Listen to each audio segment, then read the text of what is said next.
En 1972, un grupo de personas hizo un experimento. El objetivo era simple. Querían crear un fantasma, no invocar uno, no contactar a un muerto, no abrir ningún portal, solo crear uno. Desde cero, con la mente.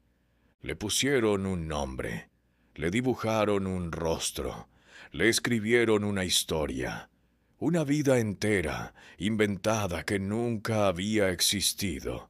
Y semanas después, él respondió: si este canal les da lo que otros no se atreven a contar, suscríbanse ahora. Un clic en el botón rojo. Denle like antes de que terminen. Me ayuda más de lo que creen. Activen la campana, porque lo que viene después de esta historia no debería existir. Sigamos. Septiembre de 1972. Toronto, Canadá. 8 personas se reúnen en una sala. No son médiums, no son ocultistas, no tienen ningún interés previo en lo sobrenatural. Son una ama de casa, un contador, un diseñador industrial, una expresidenta de Mensa, un ingeniero, una contadora, una estudiante de sociología. Personas ordinarias. El experimento lo dirige el doctor A. R. G. Owen, matemático y genetista de la Universidad de Toronto. Lo supervisa el psicólogo doctor Joel Wheaton.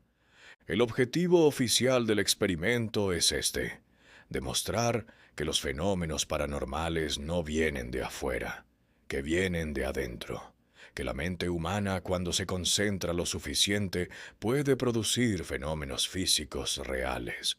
Para probarlo, necesitan crear algo que definitivamente no existe: un fantasma ficticio. El grupo pasa semanas construyendo a Philip Aylesford. Le dan una fecha de nacimiento, un lugar de origen, una familia, una historia de amor, una muerte trágica en el siglo XVII. Todo inventado, todo falso, todo documentado en papel para que no haya dudas. Philip no es real. Philip nunca existió. Philip es una construcción deliberada de 8 mentes trabajando juntas.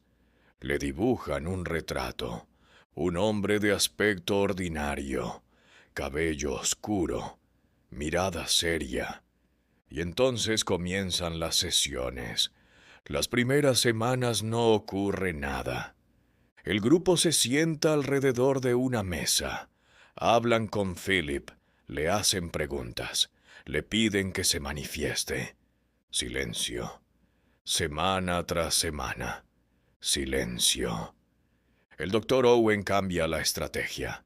En lugar de sesiones formales y tensas, propone algo diferente: un ambiente relajado. Música, conversación, risas, como si Philip fuera un amigo más en la sala.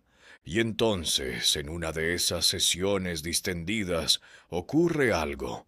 Un golpe, seco, claro, venido desde la superficie de la mesa. El grupo se queda inmóvil. Le preguntan: «¿Philip?» Otro golpe. Uno para sí, dos para no. Esas son las reglas que ellos mismos habían establecido. Un golpe. Philip respondía. Durante las semanas siguientes, el grupo desarrolla un sistema de comunicación completo con Philip a través de golpes en la mesa. Le preguntan sobre su vida inventada, sobre los personajes ficticios de su historia. Philip responde con coherencia perfecta, siempre dentro de la narrativa que el grupo había construido para él. Pero entonces, en una sesión, alguien comete un error. Le pregunta a Philip algo que no estaba en la historia oficial, algo que el grupo nunca había escrito, y Philip responde, coherentemente, con información que ninguno de los 8 había puesto ahí. El doctor Wheaton documenta ese momento en sus notas. Escribe: el sujeto respondió a información no incluida en la narrativa establecida. Origen de la respuesta: indeterminado. Indeterminado. Porque si Philip era solo un producto de sus mentes, ¿cómo podía saber algo que ninguna de esas mentes había pensado? Los fenómenos escalan. La mesa comienza a moverse, no a sacudirse levemente, a moverse, a deslizarse por el suelo hacia miembros específicos del grupo, como si eligiera a quién acercarse. En una sesión filmada, la mesa se levanta completamente del suelo. En otra, Philip hace parpadear las luces de la sala en respuesta a preguntas directas. En otra, cuando un miembro del grupo se levanta a buscar algo y deja su silla vacía, la mesa se desplaza hacia la silla vacía y la empuja, como saludando al ausente o recordándole que vuelva. Todo está documentado. Hay grabaciones de audio, hay grabaciones de video, hay reportes firmados por los 8 participantes y por los 2 investigadores que supervisan el experimento.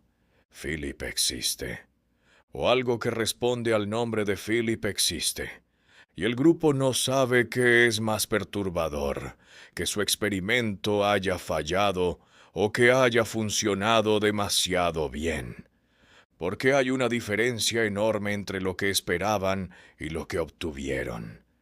Esperaban demostrar que los fenómenos paranormales son productos de la mente humana.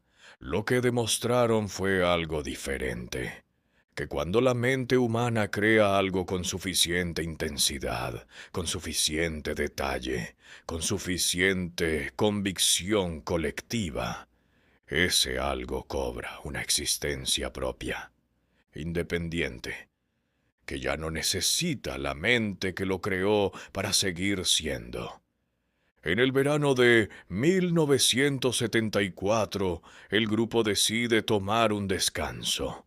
Las sesiones se suspenden. Y entonces ocurre lo que nadie esperaba.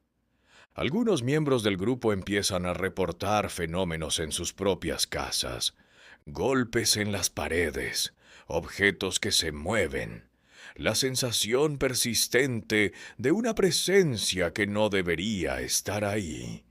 En sus hogares, donde Philip nunca había estado, donde Philip nunca había sido invocado, donde Philip, según todo lo que el grupo entendía sobre su propio experimento, no tenía ninguna razón para estar. Cuando el grupo vuelve a reunirse, los fenómenos en los hogares cesan, como si algo hubiera regresado a donde pertenecía, como si Philip hubiera estado esperando que lo llamaran de vuelta. El experimento continúa hasta finales de los años 70. Luego, el grupo se disuelve. Los miembros siguen sus vidas. El Dr. Owen publica sus conclusiones. El experimento es declarado un éxito en términos de lo que buscaba demostrar: que los fenómenos paranormales pueden ser producidos por grupos de personas sin ninguna habilidad psíquica especial. Pero hay algo que los reportes oficiales no mencionan. Algo que encontré en una entrevista grabada con uno de los miembros del grupo, realizada años después del experimento. El entrevistador le pregunta si Philip dejó de existir cuando el grupo se disolvió. El miembro del grupo no responde de inmediato. Se queda en silencio durante varios segundos y luego dice esto: Philip nunca apareció físicamente en la sala porque no necesitaba un cuerpo para estar ahí. Esa era la parte que nosotros no habíamos entendido al principio. No estábamos creando algo. Estábamos abriendo espacio para algo que ya existía de otra manera. Y cuando dejamos de reunirnos, se detiene. El entrevistador espera. Cuando dejamos de reunirnos, yo no sé si Philip desapareció. Solo sé que nosotros dejamos de escucharlo.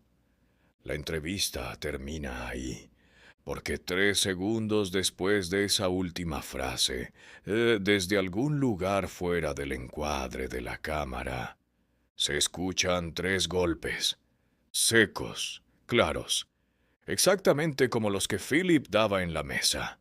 El entrevistador mira hacia la cámara. Nadie dice nada. Fin de la grabación. Ahora les voy a hacer la pregunta que no he podido dejar de hacerme desde que encontré este caso.